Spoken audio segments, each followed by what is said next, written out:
performance training is important for our community because I think that's where we always start. Sometimes people don't understand why, physical training, mental conditioning, nutrition, sleep, lifestyle is important to an esports athlete. But if you could speak to your view on that, I know you have a strong one. Yeah. So, thank you. So, like she said, I'm Coach Thumper, Joshua Riesenberg. I am the intercollegiate coordinator for the University of Oklahoma. I was also the Overwatch coach for 6 years and the Valiant coach for 2 years. I still help out coaching multiple titles, including Madden R6 and others, but I am primarily the coordinator now. Um, FitGamer approached us about a year and a half ago to talk about showcasing this app, this technology that allows us to track and deal with 5 pillars of players' health and safety and wellness, excuse me, as far as both improvement and in game, but also improvement in just their lives in general. And so, excuse me, like she said, I have a pretty strong opinion about this. But before I get started, I do want to say, if you have a question, I have chat open. As soon as I'm done saying what Ella is saying, I'll try to address questions like as we go. If you want to do a Q&A at the very end, I have no problems with that. But if you just want to type up your questions, or if you'd like to have a dialogue, we can wait till the end, and then we can do that then. But as far as this goes, I think it's pretty simple to me. Is that when you're dealing with anything that anyone is doing for 4, 5, 6 hours a day, that they're doing a lot of things, physical health and wellness, it needs to go into it, because we're using our bodies and our minds to kind of put ourselves into the game and increase reaction time, increase thought processing, increase communication, everything else across the board. And so FitGamer is a tool that I originally primarily used because I thought it would be a really good communication tool to my players to convince them of that. Because us as professionals and as grad students with masters or PhDs or whatever you may have, can see the research that comes out. There's research from University of Toronto. There's research from Penn State. There's research from Vanderbilt. There's research from a lot of tier 1 research campuses that's come out saying, hey, playing video games actually puts your heart rate at about the same level as a marathon runner. Playing video games requires the same physical output, not as far as caloric output, but as far as physical focus and physical precision, as playing football, basketball, or tennis, or anything else. And so knowing those things and seeing that research can be a very obvious thing for us. But then if you look at the 18, 19, 20-year-olds, and especially the high school and middle schoolers that I also go around the state of Oklahoma to mentor and teach, that's not convincing to them. A research paper is not convincing to them because they're about their own personal experiences and kind of what their friends do. And if you go, hey, you need to be doing X, Y, and Z, especially when you say things like, hey, we need to cut your sugar down to an acceptable level, and we need to cut your caffeine intake down to hopefully 0, but at least don't drink anything after 2 or 4 p.m. They're going to immediately bulk against that. If we say, hey, you have a bedtime if you're on any sports team, they're going to immediately bulk against that because that's what they've gotten from their parents forever, so they're going to have an emotional reaction to it. So a cerebral thing like a research paper really isn't going to convince them of it when they're having an emotional reaction. And so originally I thought FitGamer would be a really good way to show them, hey, when we track on FitGamer, when you fill it out for this month, let's just go with sleep. Let's take one variable of what FitGamer tracks, and it tracks a lot of them. Let's take sleep and let's compare that. And I have internal systems for comparing performance in game.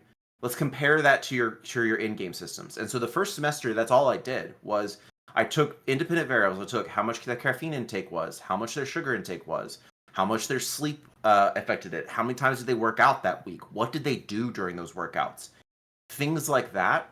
All of that FitGamer tracks, by the way. I took that and I said, okay, this day you got this performance score. The day before, you recorded this level of sleep, this level of sugar intake, this level of any other variables. and let's see if we can find patterns together. And I used it as a communication tool with my students.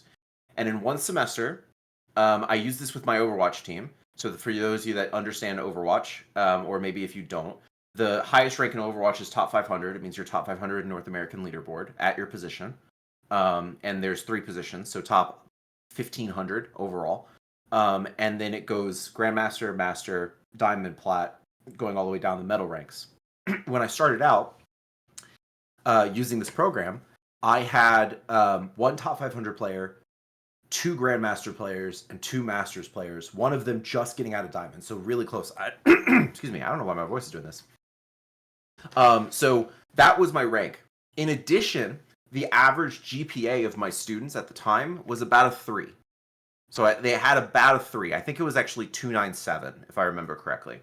So they had about a 297 GPA.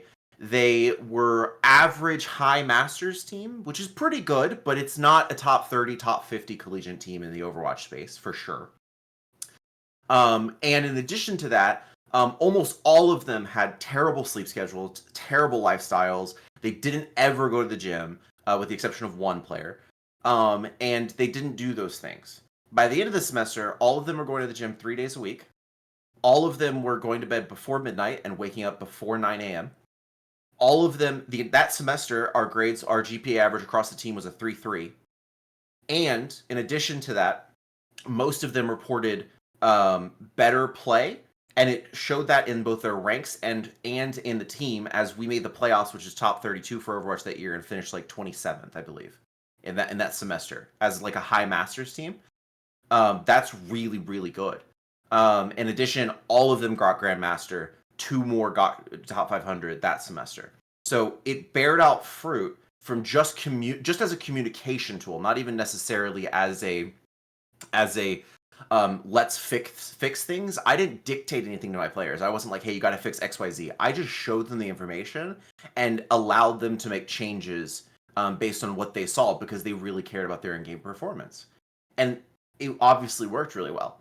The next semester, I went through and did that to the Val team, and did it to my JV teams on both Valorant and Overwatch, and got a little bit more involved in saying, okay, maybe we make these changes. Here's your goal. I started doing things that you're going to see in Cloud9 training grounds, and you're going to see in some of the FitGMR apps as far as what they recommend to fix some things. In that, hey, this week, let's make it your goal that you go to bed, you get in bed, lights off, phone off, no screen time by 11 p.m. every day.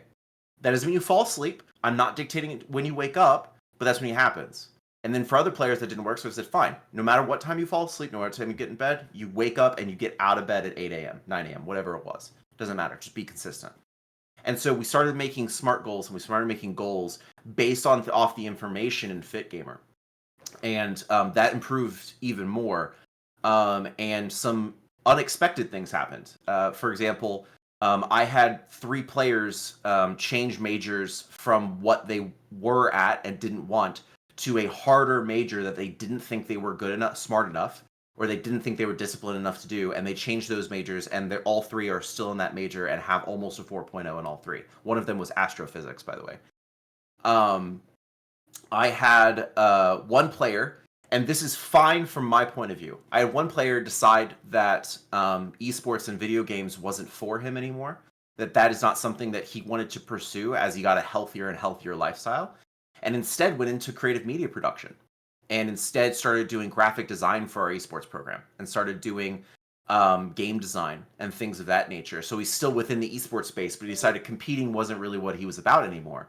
And he still keeps up that same lifestyle. So in the collegiate space, it's my opinion that and OU's opinion, that we're not here to be a pipeline to the professional players scene. That's not really what we're here for. That's not the point. The point is to set up these players and these students really to succeed as to the highest level they can and whatever they want to succeed at while at the University of Oklahoma. And that in and of itself will set them up really well in their professional career, no matter what they decide to go into. And I think that FitGMR is a really, really powerful tool to facilitate that. Any questions before I move on?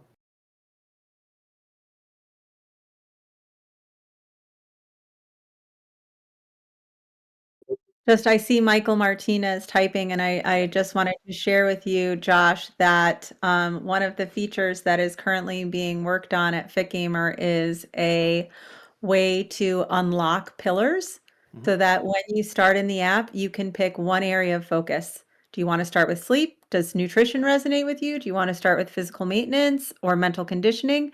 And then you can choose to unlock pillars as you go.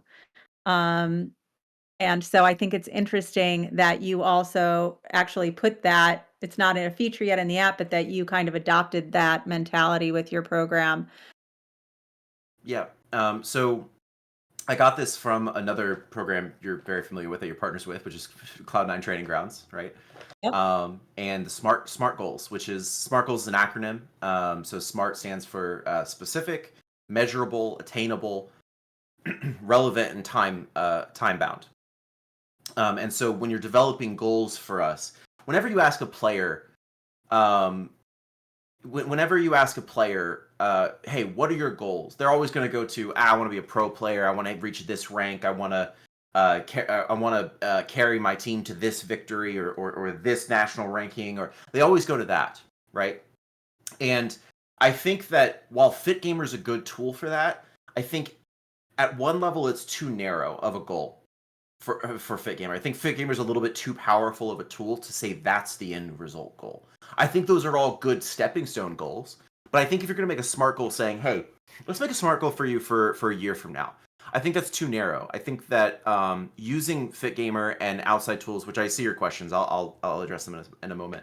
I think that you can say, hey, let's make not only a SMART goal for esports, but let's make a SMART goal for your life. How, as a student in a year's time, what classes do you want to be in? What internship do you want to apply for and want to be like participating at? If you're within a year or two of graduating, what jobs do you want to be getting?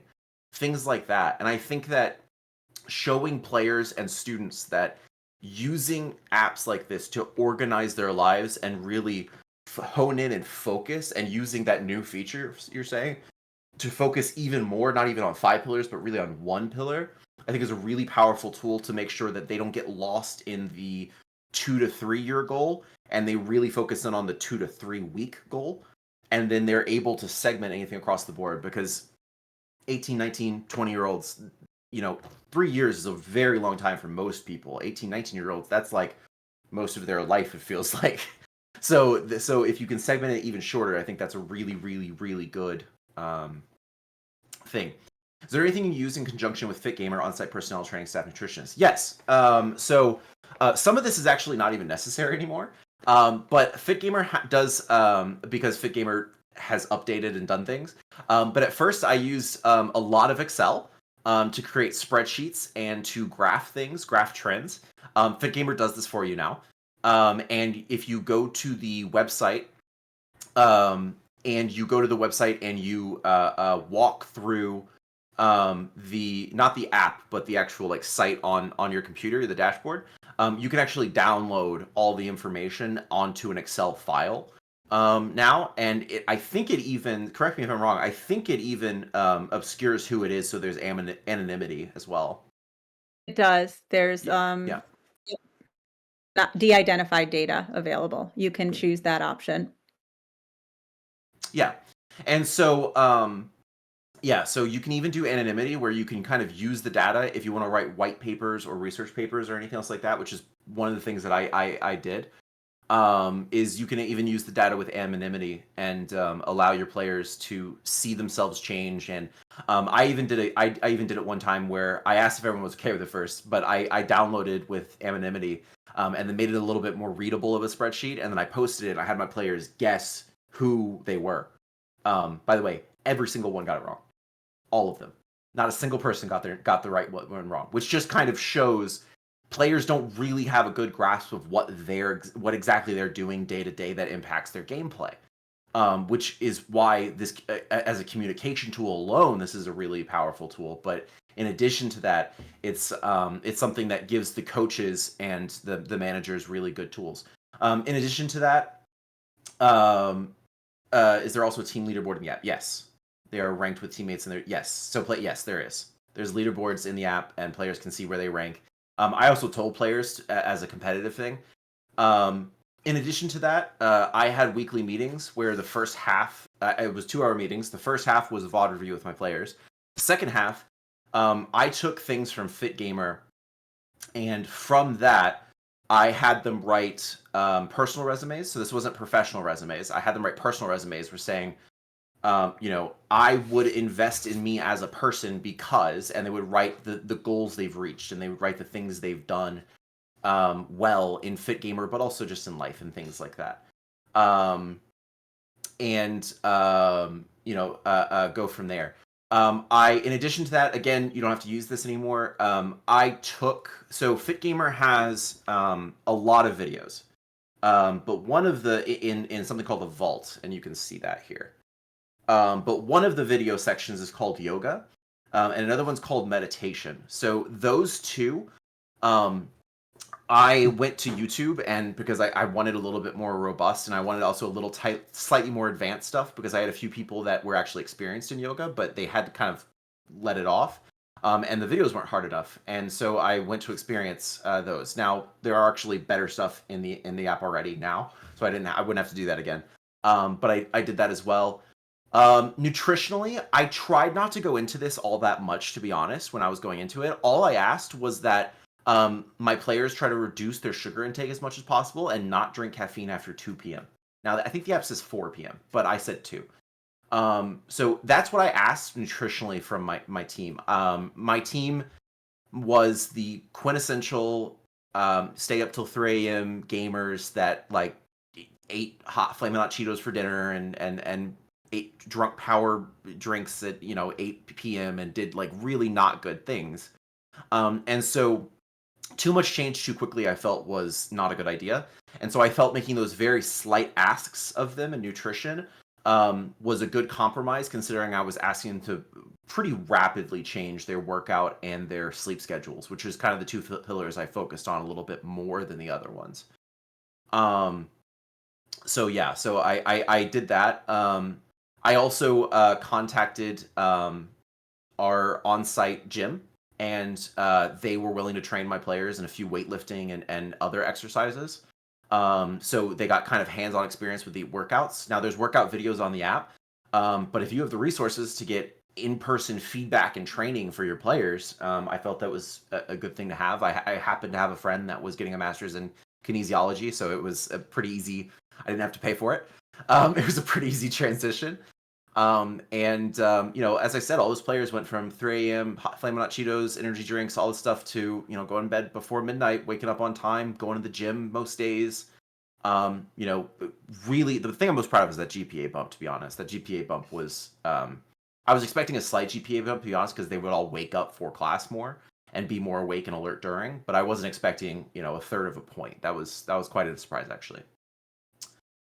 I hope that answers your question. Can we be FitGMR by yes? Anyone, as far as I understand, anyone that's in NECC as a member has FitGMR for free.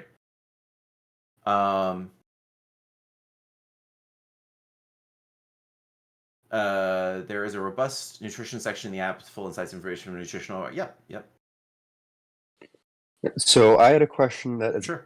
I'm not sure who it was for or who would technically answer the question, because I've tried to reach out to my director to get the team portal set up, Sure. and I've had to get on him a few times because just don't know if he forgets it or whatever. But turns out he's reviewing implications, whether or not it's classed as, if FitGMR would use our school's branding, if it's classed as a partnership, a sponsorship, or what. It's not. So I'm not sure if that's Michael or Kiva. Yeah. We can, and we did. Is Timothy your director? Yes. Yes. So he just reached out. I don't know if it was yesterday or the day before. So he has all of the information now to set up the dashboard. And let's talk about, maybe if I'll drop my email address in the chat and we can talk offline on how something like that might happen. All right. Thank you for that answer. Cool.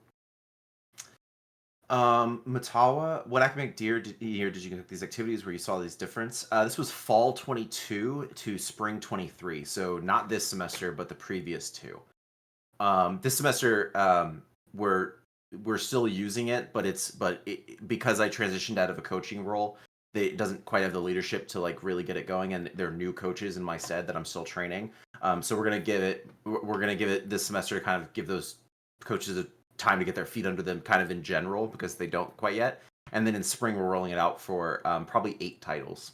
Also, given the average GPA, were you doing anything else to improve the student success metrics of your team? So previous to FitGamer, to be honest, other than having a minimum GPA requirement to be on the team, and saying we're always a student first organization, no, to be honest, we didn't. We did very little. So I think that the max that we did was do checkups with them, where we said, hey, how's your classes going? How's this going? How's that going? But it wasn't something, we weren't physically checking the GPA. They could lie to us, frankly.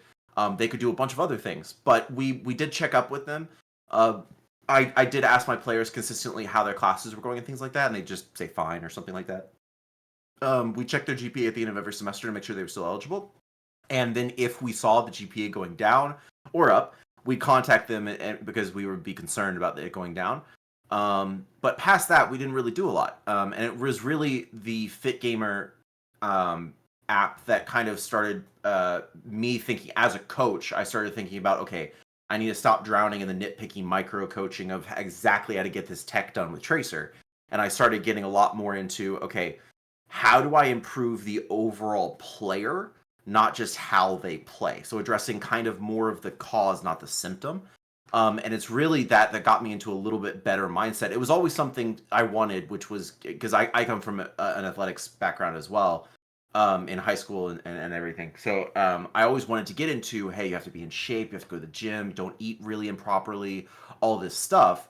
But they were kind of afterthoughts. They were things that I said every now and again to make sure players were aware of it, but it wasn't something I enforced. It wasn't something that I had an app like this or any kind of communication to really update and keep players accountable to both me and themselves. And this is really what changed that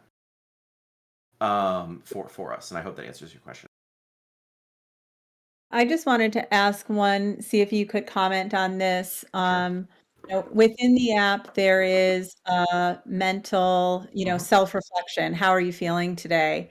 And wondering just, if that has been valuable to you and how you think about that metric. So I think that this breathwork's one of the mental things you can do within the app, for the mental metrics. So I'll try to navigate this so you guys can actually see it, because it's on my phone and I want to show you what the players see.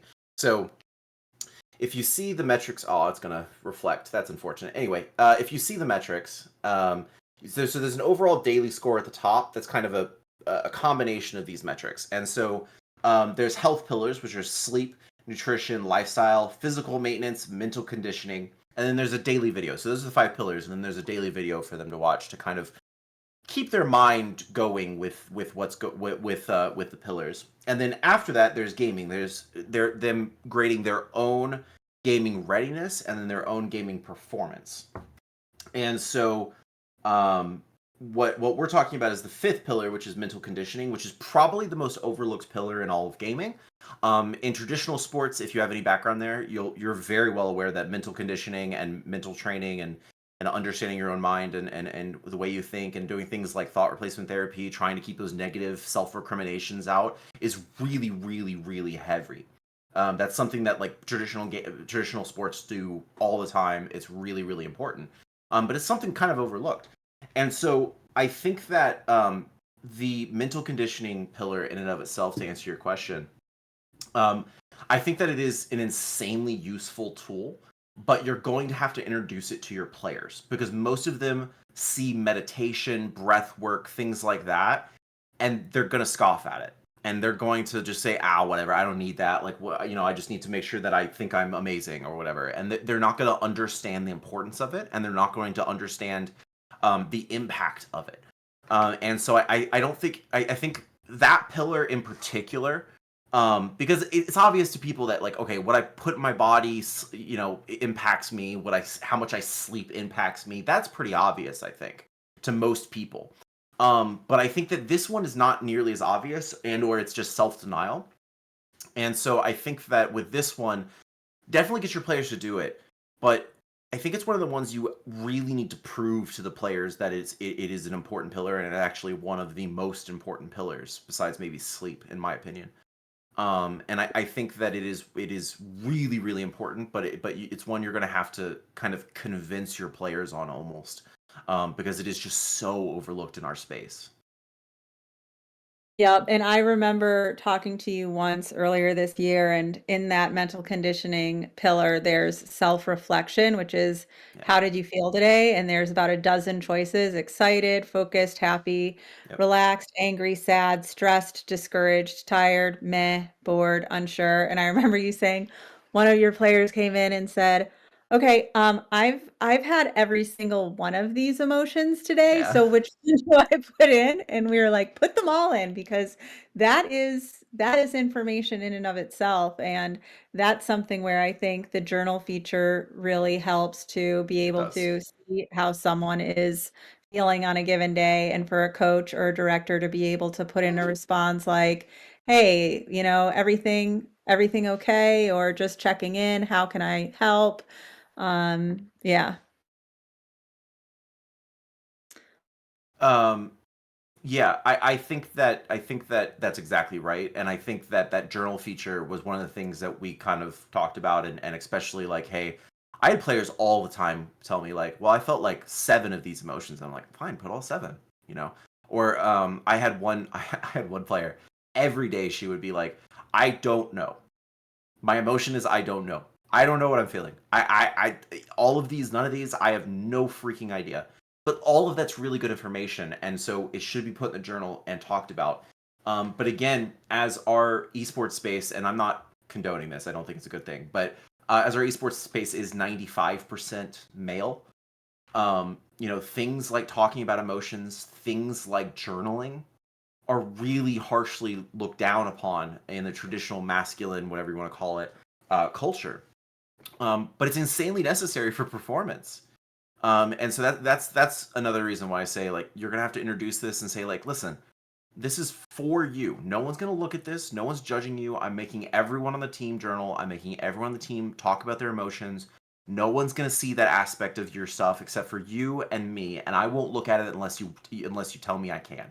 And that's another thing I did in the thing. It's like, hey guys, I won't look at your specific details unless you tell me that I can.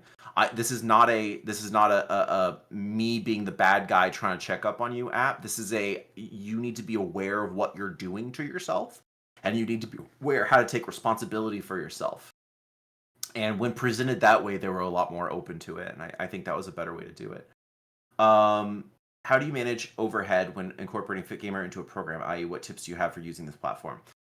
So I would definitely start it out with your strongest program. So our strongest program was Overwatch at the time. So that's why I started with Overwatch. So our strongest program was Overwatch at the time, and I don't mean your strongest, by the way, by how good they are. I mean your strongest as these are the people that have the most buy-in to your program. Okay, because Overwatch was not our strongest program by how good we are.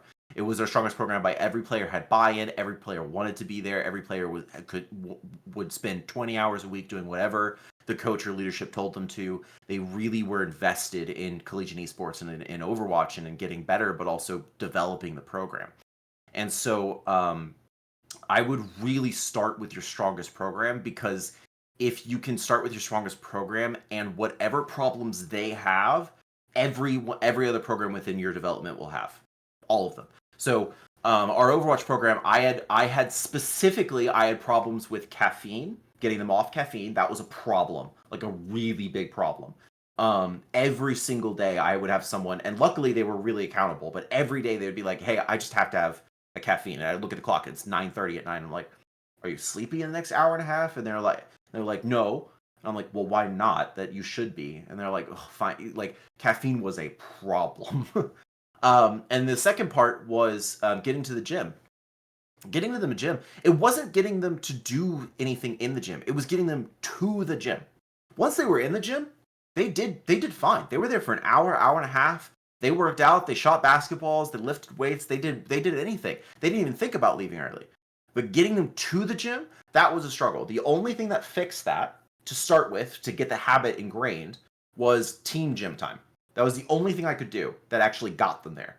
Was say, hey, the whole team is going to show up at the gym at this time, including me as the coach. I was like, I'm going with you. I'm working out with you. I invested my time and my own workout into this.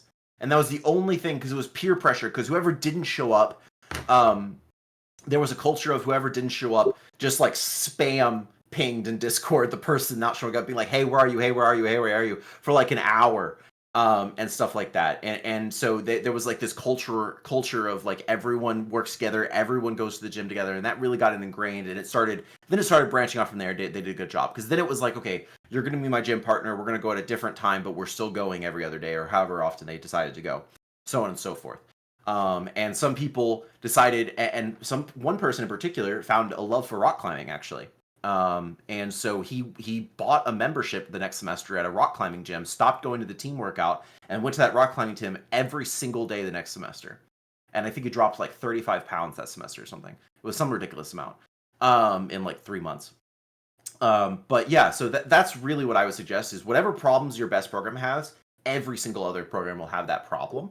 And the other thing is, I would always present this as a tool for them to get more information on themselves and track things and make it easier on themselves. I wouldn't ever present it as a tool of like, this is the coach making you do something and being overbearing and trying to make you responsible. I wouldn't do that. I would present it as, hey, you want to get better. I want to help you get better. Here's a tool, by participating in our esports program, that you get, by participating in NECC, you get to make yourself better. Let's use it to the biggest potential we can and set goals for you. And I'll kind of guide you on this journey. I would set it like that, rather than this like overbearing, you have to do this because you're in my program type deal. Kiba, did you have something? I was just going to say that, now we've got another program to add to this model of we all work out together, and that is Yep. one of the cultures. That's something that becomes built in the culture, and that's what Jack Etienne did, as well as what you did, is I'm going to come and work out with you. Like, we're all going to do this together, and all of the staff, all of the coaches, everyone is at the garage gym. And they even also, I remember last year, we have a video on our YouTube channel where Fudge said, actually, this wasn't even our interview. This was something that they did in the off season. And Fudge mentioned how Jack messaged him one night and said, you better be, it was the off season, so they're not required to go. But he said, you better be at the 10 a.m. workout tomorrow morning. And Fudge said, I had turned into a complete degenerate, in the off season. I was staying up too late. I wasn't eating. I wasn't getting along with my teammates. And he said, I've been doing the workouts now for a week, and I love my life. I'm a great person. I love my teammates. But it was, he noticed just within a week of kind of getting back into that routine, the impact that it had on his emotional state and Yeah. his, his how he interacted with his teammates. Yeah, and that was another thing, and that just reminded me of this. That was another thing that I noticed, and I don't have any numbers, and I didn't track this, but I noticed it from a coaching perspective, that when we scrimmed every day and we did all this other stuff. When we went to the gym and we were consistent as a team, and there was less sugar and there was less caffeine, there was less rage. There was less getting angry at the game. There was less frustration. There was better communication. There was more activity as far as what to improve, and actually using the practice time to practice and not to just try to win, and stuff like that. And it was overall just a net positive. Absolutely. What did your program have access to before FitGMR? Have all students had access to the gym or workout program previously? Yes. So if you're a student at OU and you pay tuition, you have free access to a very large gym. There's a very large free weight room. There's a very large mechanical weight room. We have 2 indoor volleyball courts, pool, badminton, ping pong, basketball courts, football field. You can rent equipment and go out to the intramural fields whenever you want. They had full access to everything. They just never used it. You can go, there's free yoga classes in the morning. There's free cycling classes whenever you want. I mean, OU does everything it can to say you have full access to every workout material you could possibly want. But my students never used it. My players never used it. It took me and this app really pushing this for them to get there and start realizing what they're doing. I mean, a few of my players had never stepped foot in the gym before. Like, not even during they didn't even step foot when they were giving tours before they were at OU. They just never stepped foot in the gym before. And so there was like a lot of players that one morning the first morning we did a team gym workout, that was the first time stepping foot in a gym ever in 18 years of life. So they all have access and workout programs and everything else they can do. We have nutrition classes. They have access to everything, but they just didn't use it. And this really allowed for it. Have you noticed a difference with the results of gym with your players depending on when in the day the players go to the gym? Okay, so let me pull up a spreadsheet real quick. I do have this for this.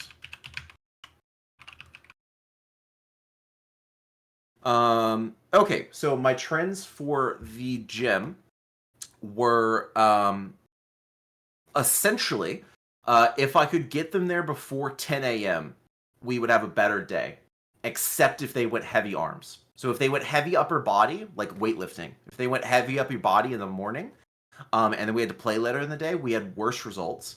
Otherwise, we always had better results in the morning. So if it was an arm day or an upper body day for one of my players, I recommended that they go at night after our scrims or practices or matches or whatever else we had. Otherwise, I would recommend they go in the morning. In addition to that, on the app, they have quick drills. I don't remember if it's still called that. I just click on the picture. One moment. It is. Okay. Yep. So they have, so if you go to the vault, again, you can't really see it, but if you go to the vault, that one right there is called quick drills. So they're 1 minute. I think the longest one's like 1 minute and 5 seconds. Yes. So they're 1 minute quick drills to get the heart rate up. So this is what I teach at. I just drove down to a place called Hugo, Oklahoma last week, and did a 3-hour talk with their K through 12 esports students, so middle and high schoolers. There's about 20 of them, and so I just did a talk with them last week, and I used this like exactly. So I explained. I did a whole talk about like how to practice and all of this other stuff. But pre-practice, I explained like mental conditioning and physical conditioning, not in that order, it's actually reversed, physical then mental. Physical conditioning and mental conditioning need to become before every time you practice because you need to ready yourself. And so that's when you go to your scores, game readiness is down there. And when you click on it, it goes mental readiness. How mentally ready do you think you are? 0 out of 10. And then you can go to physical readiness. And there's other, you can add additional comments and there's other things you can do.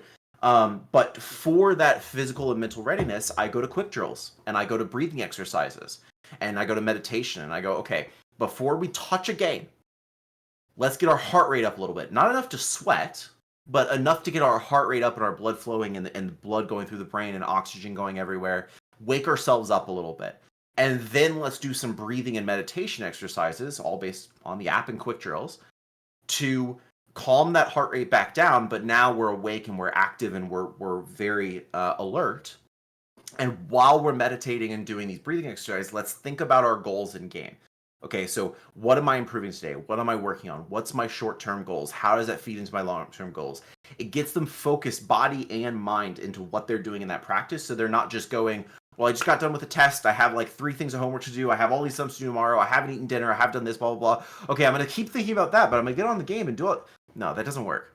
They're not going to be focused. They're going to take a map or two to get focused. They're only going to be focused for 1 map or 2, and then they're going to start stressing as the scrimmage or match ends because they got to start doing homework the moment the match ends, right?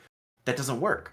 Do I have a spreadsheet or list of pre-practice game routines you would be willing to share? The ones from OU, I'm not willing to share, but they're all based off the app. So you kind of already have them, to be honest. Because if you go to the FitGMR app and you get the dashboard and all this stuff, and you go to the vault, you can kind of build it yourself because everyone's. I do want to preface this. Everyone's different with these pregame routines because how people meditate and focus is different. I've had players literally like a psychopath sit in a corner, put headphones on, and stare at a corner like where 2 walls meet, a blank corner, and just stare, not blinking, for like 10 minutes, and that's how they meditate, and it works for them. I had other people. I when I went down to Hugo, one of them was a cross country. Is that what it is? Cross country athlete. And so he did his physical warm up routine was doing a jog around the football field. And then when I explained the mental routine, he just kept jogging. That was his mental routine too. He was like, "Well, I mean, this is like an eighth of the distance I normally run on cross practice, so I'll just keep running and do mental distance." So some people sat on the ground and literally stared at clouds floating by, and because that relaxed their heart rate and did what they wanted to do. One thing I will say is be outside during some as much as possible because it helps with calming down and getting the blood flowing and everything else. Obviously, if the weather's okay and blah blah blah, but be outside. But yeah, there's pregame routines in the app. They can create their own. They can get together. A lot of the videos and stuff they don't really change all that much. There's new videos every now and again, but really you can pick certain ones and know where they are in your app and create routines, and you can go through things that way. And so I would say it's very personalized the way your players want to go through that for pre-match and stuff like that. And I would just add that there's a video on the FitGamer YouTube of Fudge talking about his pregame routine on match day when they are going to Riot Studios. And he talks about, the green juice that he drinks in the morning, the 1 hour walk that he goes on around the neighborhood without his phone so that he doesn't have distraction. When he gets to the Riot Studios, they actually have to have their makeup done. And he said he gets his makeup done, and then there's a room that he goes into by himself where he meditates before going on stage. So to Josh's point, it is personalized and there are a lot of options out there. But Fudge, for instance, does a light workout on game day. Not everybody does. The players are not required to work out on match days, but he feels like he performs better if he does a light workout in the morning. Yeah. And so like I said, it's all really dependent. The only hard rules I would say is always have a physical and mental warm up before you start a match or practice or anything like that. What that looks like is different for everyone. So while I do have a spreadsheet as far as pregame routines and stuff like that, it really wouldn't help because it's just all those players. It's just through trial and error, all my different players being like, okay, this worked, this didn't work. Okay, let's try this now. Okay, great, we have something down after like 2 months of trial and error. It really wouldn't help all that much, to be honest. And also, it's specific to my players and has my players' names on it. So, but I would really say that's a hard and fast rule. I would also say don't do upper body before a match because putting strain on the nerves and the muscles in your arms and your hands, especially if you're doing free weights, if you're like doing deadlift free weights and stuff where like, you actually have to really hard grip something, it can fatigue your hands and fatigue the nerves. And so I'd really not recommend doing upper body before a match or practice or anything else like that. And so that is one thing. But really, those were really the only hard and fast rules. Like I said, like I went down and taught this to middle and high schoolers, and they all had different routines and everything. And the coach actually DM'd me yesterday. When did he DM me? No, Monday. He DM'd me on Monday saying they had an in-person Smash Brothers tournament that day. And they did my guys did their walk, jog around the building as a team, breathing exercises, and the meditations, and they got further with their matches than they've ever gotten, and there was noticeably less tilt on the day, and 3 out of the 5 made it further in the bracket than they have all season. And so like I went there for 3 hours, taught exactly what I'm talking about right here, and like last Wednesday. And then 5 days later, they went to an in-person LAN tournament, and 3 out of the 5 got farther than they ever have before. And all 5 of them noticeably less tilt, noticeably more focused, noticeably less frustrated. And so even if the players scoff at it or whatever else, there is a certain level of the cortisol level goes down in their blood, frustration's going to go down. There's a certain level of innate positives to this, regardless of what they think. Yeah, and we like to refer to that as the success to the successor feedback loop, that really if you can just get your players to try it, they will feel the difference and then they will continue it on their own. It's all about just getting over that hurdle, like getting their foot in the gym, in the door of the gym, getting them to, to try out some of the techniques and when they have a different feeling and they experience that different feeling internally, it's experiential. That's where the difference Yeah. is made. Like I said, these 18, 19, 20-year-olds, they're not going to care about the research papers. They're not going to care. That's what the 30, 40, 50-year-olds, that's what we care about, because we can cerebrally understand that. We've been trained. But the 18-year-olds that are still taking US history, gen ed in college, they're going to be into their experience a lot. And I think experientially this proves itself immediately. You just have to get them to give it a fair shot. And that's why I say, when you're going into this, I think it's really good that you can focus on one pillar. Focus on two pillars. Start with your best program. Focus on two pillars. Fix those. It'll show itself. If you want the biggest changes, get them to the gym and get them to sleep. In my opinion, immediately going to be it's the most immediate impact to it, in my opinion.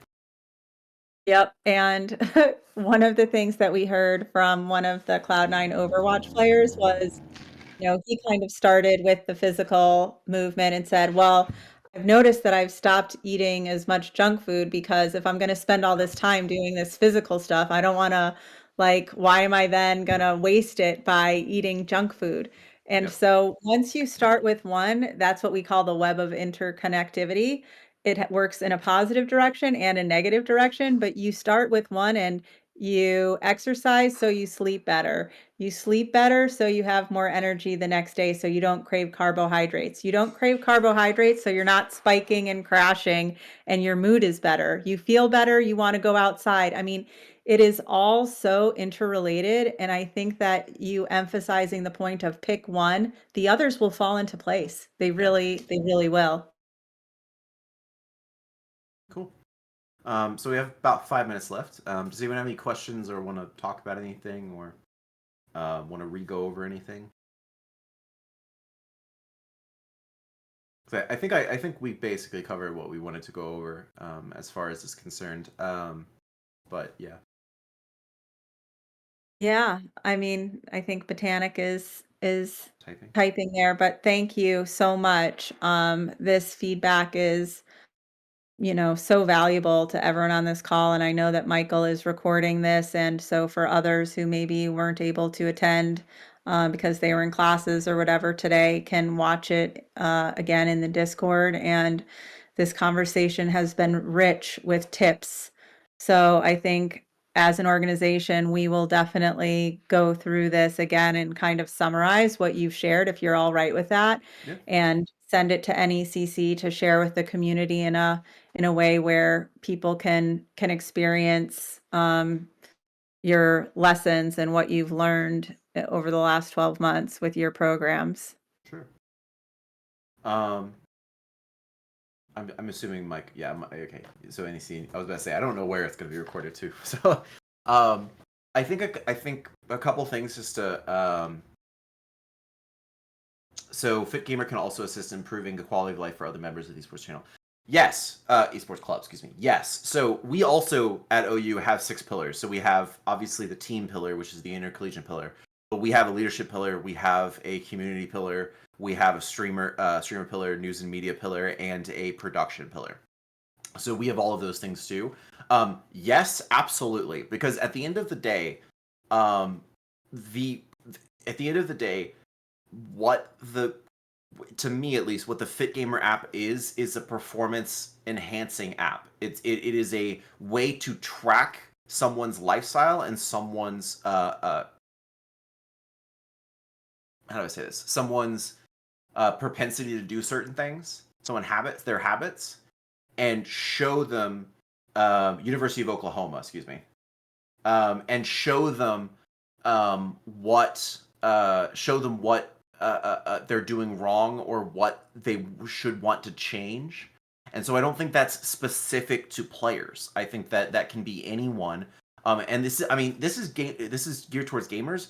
This app could be useful for anybody, literally anybody. But it's geared towards gamers because it has that, are you ready to play the game? How well did you perform at the game? Things like that. But you can change that to, are you prepared to cast this game? Are you prepared to produce this game? Are you prepared to stream for the next 3 hours? All right, how did you do? How did you interact with your chat? How did you throw the conversation back and forth between your fellow caster? Were you the color caster? Or were you the play by play? Things like that are really consistent. And so I feel that it can be used for basically anything if you really want to get at it. A couple, you can, if you have another question, feel free, absolutely. Two things I will say to kind of send us off is if you get the app and you start using it, track long term, because everyone has short memories. And so one of the things that I use the app for is whenever I had players that would consistently say, "Hey, man, I suck. I can't, I can't improve anymore. I've never improved." They just have this negative spiral they've made in their head. You have data, physical data to say, "Hey, this is what you've shown in the app for the last 2 months. You've improved consistently." So that is just a mentality thing that we can deal with. And that's another secondary feedback FitGamer gives you of like the more data you're armed with, the better you can do things. Yeah. And they do that in the workout apps for that. But I think that tracking it overall and including whatever system you already use for grading your players in game and figuring out how they're doing in and out of game, I think that is a good thing. And if you have a way to, if your campus uses Canvas for grades, being able to say, "Hey, let's put in your grades off Canvas." Like if you have grades, let's put in your grades off Canvas every month and see how that's tracking. And you can just line everything up and you can show the progress. And we can say, okay, what worked, what didn't work. And so the short-term gains on this are really good if you focus on one pillar at a time. But you're going to run into a time with your players inevitably that they're going to go, this doesn't work. I don't want to do this anymore. Nothing's changing. I'm terrible. They get really negative. And that's okay, because now you're going to have the data and you're going to have the backup to go, "Hey, I know you feel that way, but it's not true. You have improved. You have worked really hard, and it's bearing fruit. It's showing. But you just need to get a little bit further till you feel it.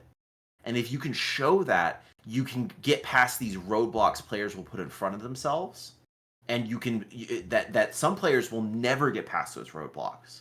But now you can pretty easily go, "Hey, let's just sidestep that roadblock right now." Because if you put 2 more weeks of work in, you're gonna meet your weight goal. If you put 2 more weeks of work in, hey, guess what? You got to midterms with a 4.0. That is way different from your previous academic or weight expectations, right? They're going like, well, and they'll go like, "Well, yeah, I guess so." But that's a win for you as a coach. That's a win for you as a collegiate staff member trying to teach these and mentor these 18 to 22-year-olds and get them out of college, not only with a degree, but the right habits and the right mentality to succeed in the professional world. That's a win. That's a win that otherwise you might never get past because players are stubborn. So I track long term and keep tracking long term, and incorporate whatever grading systems you have outside of FitGamer and link the two so that you have a complete picture of your player as a complete picture of player as you can, not for you, but for the player. And I think that is one of the major advantages to get past a lot of stuff that FitGamer really provides. So any other questions, or we can just wrap it up? Well, thank you so much, Josh, for sharing all of this and for your experience and for just, the commitment and passion that you have for what you do. It's so clear in everything that you say. And we're grateful for your time. And if anyone, I did put above in the chat the link for coaches. You can send this to your coach if you're a player. And if anyone has any questions, my email is also in here, or you can message me in Discord. And we look forward to supporting all of these programs. Thank you so much. Yep. And you can message me in Discord anytime as well. So thank you, guys.